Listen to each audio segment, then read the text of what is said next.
Hello everyone. हम कर रहे हैं एनसीईआरटी क्लास 6 साइंस के chapter number 4 sorting material into group और इसकी काफ़ी चीज़ें हम कवर कर चुके हैं। आज ये दूसरा वीडियो है इस चैप्टर का। पहली वीडियो में हमने बहुत सारी चीज़ें कवर कर लिया है और आज हम कर रहे थे प्रॉपर्टीज़ ऑफ मटेरियल्स। तो प्रॉपर्टीज़ ऑफ मटेरियल्स की दो प्रॉपर्टी हमने ऑलरेडी कवर कर लिया है, अपीयरेंस और हार्डनेस, और आज हम इसकी आगे की प्रॉपर्टीज़ देखेंगे। तो है इसकी थर्ड प्रॉपर्टी है सॉल्युबल और इनसॉल्युबल। यहाँ से हम आज की क्लास स्टार्ट करेंगे और आज इस चैप्टर को भी कंप्लीट कर लेंगे।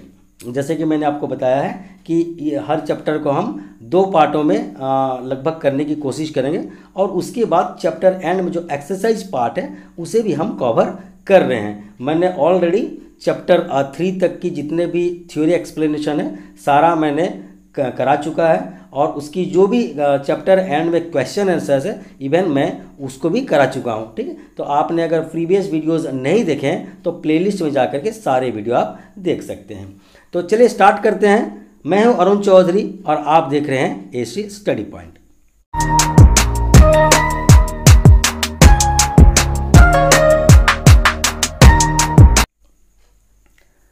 तो देखिए यहाँ पर सॉल्युबल और इनसॉल्युबल ये एक प्रॉपर्टी है मटेरियल्स की। इसे हम एक्टिविटी 4 के माध्यम से करने की कोशिश करेंगे।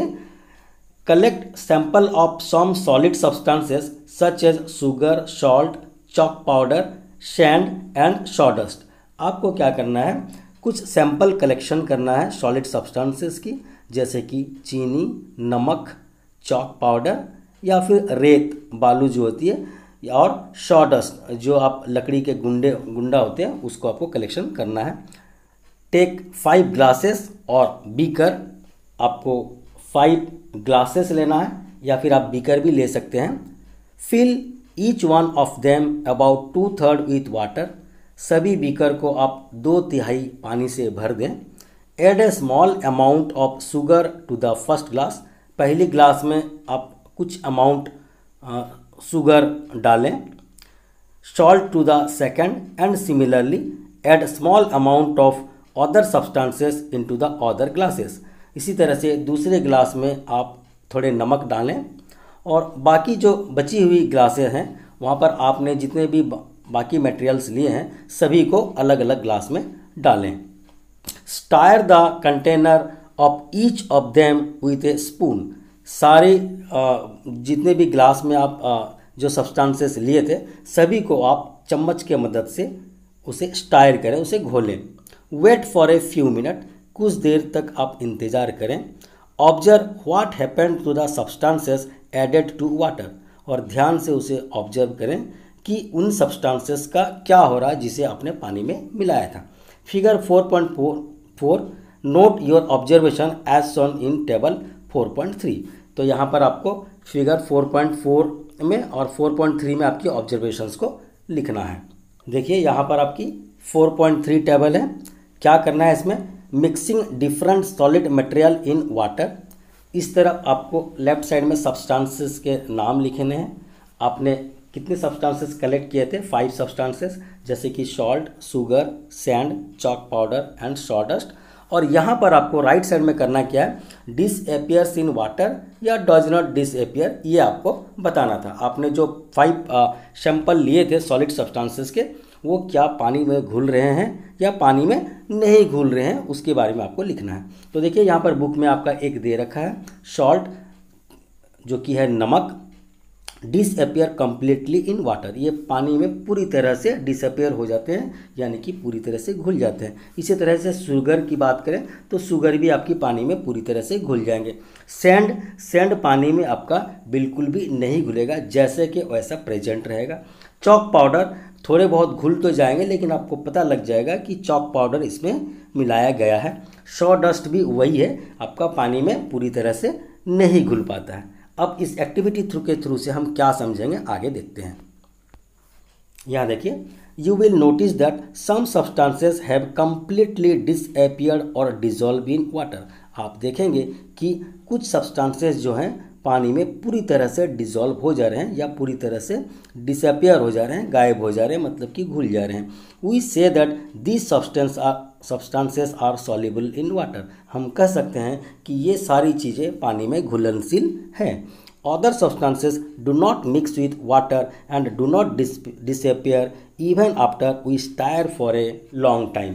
तो कुछ ऐसे चीज़ें हैं जो कि हम उसे पानी में घोलने के बावजूद भी वो पानी में लंबे समय तक घुलते नहीं हैं। These substances are insoluble in water. ये सब्सटेंसेस पानी में बिल्कुल भी घुलनशील नहीं है। तो इससे हमें दो चीज़ें पता लगी कि जो पानी में पूरी तरह से घुल जाते हैं ऐसे सब्सटेंसेस को हम सॉल्युबल सब्सटेंसेस कहते हैं, और जिन सब्सटेंसेस पानी में बिल्कुल घुलते नहीं हैं उसे हम इनसॉल्युबल सब्सटेंसेस कहते हैं। Water plays an important role in the functioning of our body because it can dissolve a large number of substances। तो पानी हमारे बॉडी में बहुत इम्पॉर्टेंट रोल प्ले करता है क्योंकि पानी में बहुत सारी चीज़ें डिज़ोल्व हो जाती है जो कि हमारे बॉडी के लिए बहुत अच्छा होता है। यह डिज़ोल्व होकर बॉडी में ट्रांसपोर्ट करने का काम करती है, काफ़ी सारी चीज़ों को यह डिज़ोल्व कर सकती है। Do liquids also dissolve in water. यहाँ एक सवाल पैदा होता है, जिस तरह से कि सॉलिड सब्सटेंसेस पानी में डिज़ोल्व होते थे कुछ और कुछ नहीं होते थे, तो क्या लिक्विड भी, क्या तरल पदार्थ भी पानी में डिज़ोल्व होते हैं? सॉलिड तो कुछ सॉलिड डिज़ोल्व होते हैं, कुछ सॉलिड डिज़ोल्व नहीं होते हैं, लेकिन यहाँ पर सवाल है क्या कुछ लिक्विड भी है जो पानी में डिज़ोल्व होते हैं? इन सवाल का हम जवाब ढूंढेंगे एक्टिविटी 5 में।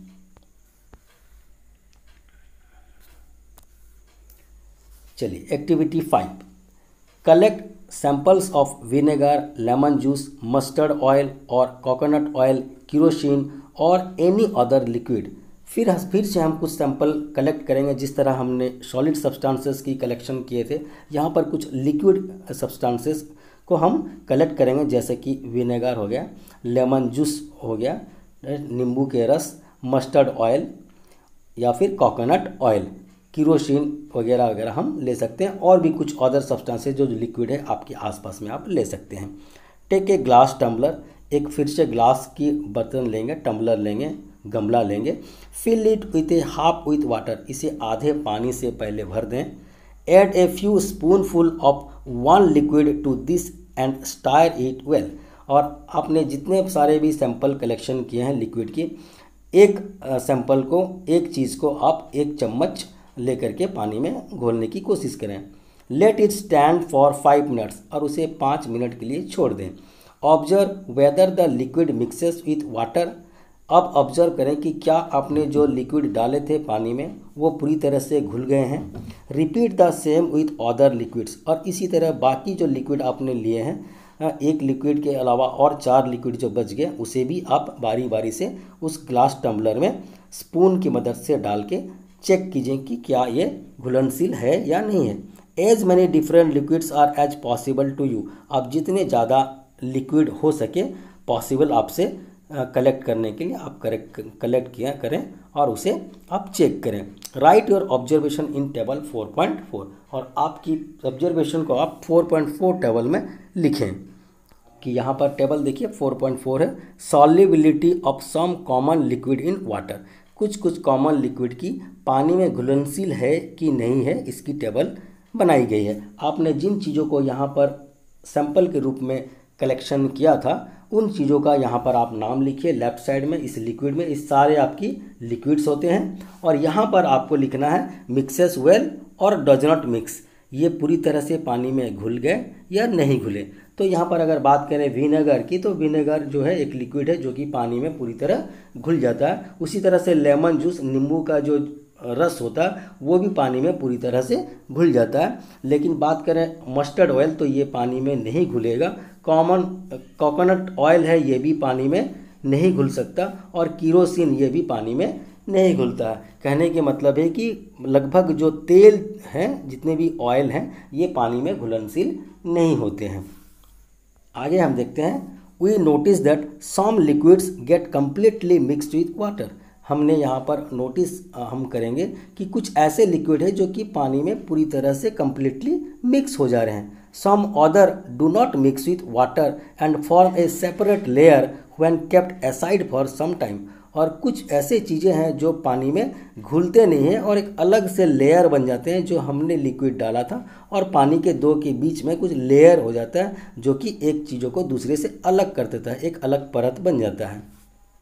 इसकी आगे हम देखते हैं, some gases are soluble in water whereas other are not. इसी तरह से हमने सॉलिड मटेरियल्स के बारे में पढ़ा कि क्या ये घुलनशील है कि नहीं, हमने लिक्विड के बारे में पढ़ा। इसी तरह से कुछ ऐसे गैस भी हैं जो कि पानी में डिज़ोल्व होते हैं और कुछ ऐसे गैस है जो पानी में बिल्कुल डिज़ोल्व नहीं होते हैं। Water usually has a small quantity of some gases dissolve in it. पानी में पहले से ही कुछ क्वांटिटी ऑफ गैसेस होते हैं जो कि इनमें डिज़ोल्व होके रहते हैं। For example, oxygen gas dissolve in water is very important for the survival of animal and plants that live in water. अगर हम एक एग्जाम्पल की बात करें कि जो कि पानी में ऑलरेडी डिज़ोल्व होके रहता है, वो है ऑक्सीजन गैस। और ये ऑक्सीजन गैस काफ़ी इम्पोर्टेंट रोल प्ले करता है हमारे जो जल के अंदर पेड़ या जानवर को रहने के लिए। ठीक है, हमारे जो एक्वाटिक एनिमल्स या प्लांट्स हैं, जो पानी में रहने वाले जानवर और पौधे हैं, उनके लिए ये बहुत मदद करता है डिज़ोल्व ऑक्सीजन, जिसके वजह से एक्वाटिक एनिमल सर्वाइव कर पाते हैं। इसकी आगे की देखते हैं हम, ऑब्जेक्ट्स में फ्लोट और सिंक इन वाटर। कुछ चीज़ें हैं जो ऑब्जेक्ट है वो पानी में फ्लोट मतलब तैर भी सकते हैं या पानी में डूब भी सकते हैं। ये भी एक प्रकार की आपकी प्रॉपर्टी है सब्सटेंसेस की, तो इसे भी हम पढ़ते हैं। While doing activity 4 you might have notice that the insoluble solids separate out from water. तो हमने जब एक्टिविटी 4 को किया था तब आप याद कर रहे होंगे, आप नोटिस किए होंगे कि जो इनसॉल्युबल सॉलिड होती है उसे हम आसानी से सेपरेट कर सकते हैं पानी के अंदर से। You may have also notice this with some liquid in activity 5। आपने और भी नोटिस किया होगा कि जब हम एक्टिविटी 5 कर रहे थे इसके बारे में, तो आपने नोटिस किया होगा कि some liquid in activity 5 some of these materials that did not mix with water. कुछ ऐसे मटेरियल्स हैं जो बिल्कुल पानी में घुलते नहीं हैं। Float to the surface of water, और ये पानी में फ्लोट करते रहते हैं, तैरते रहते हैं। Other may have sunk to the bottom of the tumbler, और कुछ ऐसे चीज़ें हैं जो टम्बलर के नीचे बॉटम में उसके बेस में जाके बैठ जाते हैं। राइट, ये तो आपको पता ही होगा। We notice many example of object that float in water or sink। हमने यहाँ पर नोटिस किया कि बहुत सारे ऐसे ऑब्जेक्ट हैं जो पानी में फ्लोट करते हैं या पानी में पूरी तरह से डूब जाते हैं। आगे हम बात करते हैं, dried leaves fallen on the surface of the pond, a stone that you throw into this pond. जिस तरह से कि कोई जो सूखा पत्ता होता है वो तालाब के ऊपर अगर गिरता है सरफेस में, क्या होता है, और अगर एक पत्थर को हम तालाब में अगर डालें पानी में तो क्या होगा। Few drops of honey that you let fall into a glass of water, what happen to all of this. अगर आप एक सूखे पत्ते को पानी में डालेंगे या हनी को पानी में डालेंगे या पत्थर को पानी में डालेंगे तो क्या होगा। आपको पता ही है, हमने अभी पढ़ा था कि जो जैसे स्टोन है तो वो पानी में आप डालेंगे तो वो डूब जाएगा, लेकिन सूखा पत्ता पानी में तैरते रहेगा। तो ये बताता है ऑब्जेक्ट्स की प्रॉपर्टी, क्या वो फ्लोट करते हैं या पानी में सिंक करते हैं, तैरते हैं या डूब जाते हैं। Boojho would like you to give him 5 example each of object that float and those that sink in water. Boojho ये चाहता है कि आप 5 एग्जाम्पल ऐसे दें जो कि पानी में तैरने वाली चीज़ों के नाम हो, और कुछ ऐसे 5 चीज़ें जो कि पानी में बिल्कुल बुरी तरह से डूब जाते हैं। What about testing these same materials to see if they float और sink in other liquids like oil. तो यहाँ पर बताया गया what about testing these some material. ये टेस्ट हम क्यों ऐसे करते हैं और देखते हैं कि कोई चीज़ें जो पानी में डूबते हैं या नहीं डूबते हैं, फ्लोट होते हैं कि सिंक होते हैं इन अदर लिक्विड्स लाइक ऑयल। आपको अलग अलग और लिक्विड्स लेने हैं, उनमें चेक करने हैं कि ये चीज़ें पानी में आपकी उस चीज़ में डूब रही है कि नहीं। पानी के अलावा अलग अलग कुछ भी और लिक्विड आप लेके चेक कर सकते हैं। अब हम आगे की प्रॉपर्टी देखते हैं, एक और प्रॉपर्टी ऑब्जेक्ट्स की। ठीक है, इसकी जो प्रॉपर्टी है मटेरियल्स की, जैसे कि ट्रांसपेरेंसी, इसके बारे में हम जानने की कोशिश करते हैं। You might have played the game of hide and seek. आपने बहुत बार लुका छुपी का गेम खेला होगा। Think of some places where you would like to hide so that you are not seen by other. और आप याद कीजिए उन जगहों को जहां आपने अपने आप को छुपाने की कोशिश करते हैं, जहां से कि आप पकड़े ना जा सकें। Why did you choose those places? आप ऐसे जगह को क्यों चुनते हैं जिसके पीछे आप अगर छुपे हों तो आपको आपके दोस्त पकड़ ना पाएं। Would you have to tried hide behind a glass window? आपने कभी अपने आप को शीशे की कांच की खिड़की के पीछे छुपाया था? Obviously not. इसकी जवाब है नहीं, क्योंकि आप अगर कांच के पीछे छुपेंगे तो आप दिखाई देंगे और पकड़े जाएंगे। As your friend can see through that and spot you. तो आप अगर कांच के पीछे अगर छुपेंगे तो आपके दोस्त आपको आसानी से पकड़ सकते हैं। ठीक है, can you see through all the material. तो यहाँ पर सवाल आता है, क्या आप सभी चीज़ों के आर पार देख सकते हैं? दो सब्सटेंसेस और materials through which things can be seen are called transparent. ऐसे चीज़ें जिनके आर पार आप आसानी से देख सकते हैं, ऐसे चीज़ों को हम ट्रांसपेरेंट मटेरियल कहते हैं। Glass, water, air and some plastics are example of transparent material.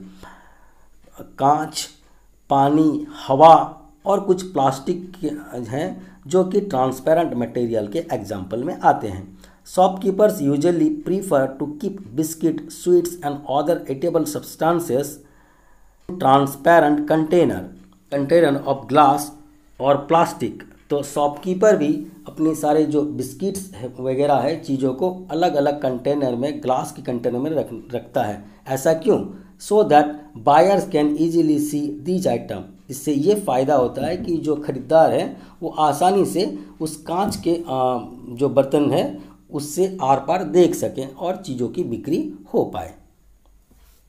यहाँ पर आपको 4.8 टेबल में 4.8 पिक्चर में दिखाया गया है। देखिए जिस तरह की यहाँ पर कांच की आपकी बर्तनें हैं और इसके जार के अंदर सब बिस्किट्स वगैरह रखे हुए हैं। इसके आगे हम देखते हैं, on the other hand there are some materials through which you are not able to see. और भी ऐसे कुछ चीज़ें हैं जिनके आर पार आप नहीं देख सकते हैं। These materials are called opaque. और ऐसे चीज़ें जिनके आर पार आप नहीं देख पाते हैं, ऐसे चीज़ों को हम ओपक कहते हैं। You cannot tell what is kept in a close wooden box. एक कार्डबोर्ड कार्टून और मेटल कंटेनर, आप कोई लकड़ी के बक्से के अंदर या कोई कार्टून के अंदर, कोई कार्डबोर्ड के अंदर या कोई मेटल कंटेनर के अंदर क्या रखा हुआ है आप बिल्कुल बता नहीं सकते, क्योंकि ये ओपक मटेरियल होते हैं। Wood, cardboard and metals are example of opaque object. लकड़ी और ये कार्डबोर्ड हो गए या कुछ मेटल हो गए, ये सभी चीज़ें एग्जाम्पल हैं ओपक मटेरियल्स की। यहाँ से आगे देखते हैं, do we find that we can group all materials and objects without any confusion as either opaque और ट्रांसपेरेंट। अब हमें कन्फ्यूज़न नहीं होगा, शंका नहीं होगा ऑब्जेक्ट्स को हम ग्रुपिंग करने में, क्या वो ट्रांसपेरेंट है या ओपक है, क्या चीज़ें हम उसके आर पार देख पाते हैं या नहीं देख पाते हैं। आगे हम एक एक्टिविटी फिर से देखते हैं, activity 6। Take a sheet of paper and look through it towards a light ball. आप एक पेपर लीजिए और पेपर की मदद से उसके सामने जो बल्ब है उसे आप देखने की कोशिश करिए। Make a note of your observation. अब आप अपनी ऑब्जर्वेशन को नोट कीजिए। Now put 2 to 3 drops of some oil and spread it on the sheet of paper। अब आप 2 से 3 बूंद तेल लीजिए और पेपर में आप स्प्रेड कीजिए, पेपर में आप उसे लगाइए। Look again towards the light bulb through that portion of paper on which the oil has been spread. अब आप जिन पेपर में जहाँ जहाँ आपने ऑयल ड्रॉप्स डाले थे और वहाँ पर घसे थे, उसकी मदद से उसी पॉइंट से आप फिर से दोबारा बल्ब को देखने की कोशिश कीजिए। Do you find that bulb is more clearly visible than before? क्या अब आपको पहले जिस तरह से दिखाई देती थी बल्ब, उससे साफ दिखाई दे रहा है? But can you see clearly through the oiled paper? क्या आप अभी पूरी तरह से बल्ब को अच्छी तरह से देख पा रहे हैं?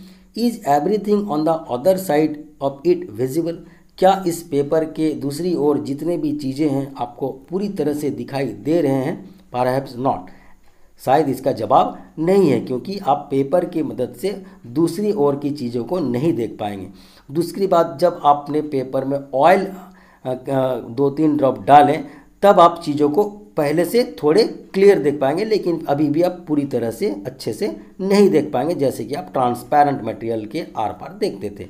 The materials through which objects can be seen but not clearly are known as translucent. तो ऐसी चीज़ें जिसकी आर पर आप देख तो सकते हो लेकिन पूरी तरह से नहीं दिखाई देते हैं, ऐसे मटेरियल को हम ट्रांसल्यूशेंट मटेरियल कहते हैं। Remember the oily patches on paper when we tested food item for presence of fat. आप याद कीजिए जिस वक्त हम फैट की प्रेजेंस को टेस्ट कर रहे थे पेपर की मदद से, दैट वाज ट्रांसल्यूशेंट टू, और वो भी पेपर ट्रांसल्यूशेंट होता था। Can you think of some more example of translucent material? क्या आप और कुछ चीज़ें का एग्जाम्पल दे सकते हैं जो कि ट्रांसल्यूशेंट होते हैं? कहने का मतलब जिससे चीज़ें दिखाई तो देती हैं लेकिन अच्छी तरह दिखाई नहीं देती हैं। We can therefore group materials as opaque, transparent, translucent. तो अब हम चीज़ों को ग्रुपिंग कर सकते हैं इन प्रॉपर्टी के आधार पर कि जिसके आर पर हम देख सकते हैं, जिसके आर पर हम देख नहीं सकते, और कुछ ऐसे चीज़ें जिनके आर पर हम देख तो सकते हैं पर पूरी अच्छी तरह से देख नहीं सकते हैं। तो ये ओपक, ट्रांसपेरेंट और ट्रांसल्यूशेंट के आधार पर भी हम चीज़ों को ग्रुपिंग कर सकते हैं। पहली, suggest covering the glass of a torch with your palm at a dark place. और यहाँ पर पहली एक सजेशन कर रही है कि आप एक टर्च लें, टर्च की जहाँ से लाइट निकलती है वहाँ पर दूसरी हाथ को रखें आपकी पाम को और टॉर्च को ऑन करें। Switch on the torch and observe other side of the palm. आप स्विच ऑन कीजिए टॉर्च की और उसके दूसरी तरफ पाम से देखने की कोशिश कीजिए। She wants to know whether palm of your hand is opaque, transparent और ट्रांसलूसेंट। और यहाँ पर वो पहली जानना चाह रही है कि ये जो आपकी पाम है, जो आपने टॉर्च लाइट के सामने रखे थे, आपने ढका था टॉर्च की लाइट के आसपास और अब टॉर्च को ऑन किया था, तो आपकी पाम ओपक है या ट्रांसपेरेंट है या ट्रांसलूसेंट है, ये पहली जानना चाहती है। तो यहाँ आप कह सकते हो कि ये आपके ट्रांसपेरेंट मटेरियल्स की तरह काम कर रहा है, थोड़ी बहुत आपको दिखाई देगी light. We learn that materials differ in their appearance and the way they mix in water or other liquid। यहाँ हमने सीखा कि मटेरियल की बहुत सारे प्रॉपर्टीज़ होती हैं और वो डिफ़र करते हैं उनकी अपीयरेंस के आधार पर या फिर उनके किस तरह से चीज़ों में मिक्स होते हैं या नहीं मिक्स होते हैं, इसके आधार पर भी हमने चीज़ों को समझा। They may float or sink in water or may be transparent, opaque और translucent। हमने और भी इसकी प्रॉपर्टीज़ के बारे में डिस्कस किया और चीज़ों को अलग अलग तरीक़ों से समझने की कोशिश की मटेरियल्स को, कि क्या वो सिंक करती है पानी में या नहीं, क्या उसकी आर पार दिखाई देती है या नहीं, क्या वो ओपक हैं कि उसकी आर पर हम बिल्कुल भी नहीं देख पाएंगे, ट्रांसल्यूशेंट है जो कि जिसके आर पर हम देख तो पाएंगे लेकिन पूरी तरह से नहीं देख पाएंगे। Materials can be grouped on the basis of similarities और डिफरेंसेस इन देयर प्रॉपर्टीज़।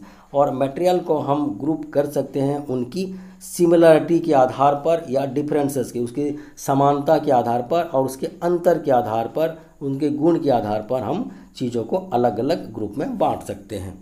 यहाँ पर एक चीज़ बताया गया है, सवाल एक है, why do we need to group materials. तो इतने सारे ग्रुप मटेरियल्स की हमें करने की क्या ज़रूरत है। In everyday life we often group materials for our convenience. हमारे दैनंदिन जीवन में हम चीज़ों को अलग अलग ग्रुप में बांटते हैं ताकि हमें उसके साथ हैंडल करने के लिए हमें सुविधा हो। हम अपनी सुविधा के अनुसार चीज़ों को अलग अलग ग्रुप में बांटते हैं।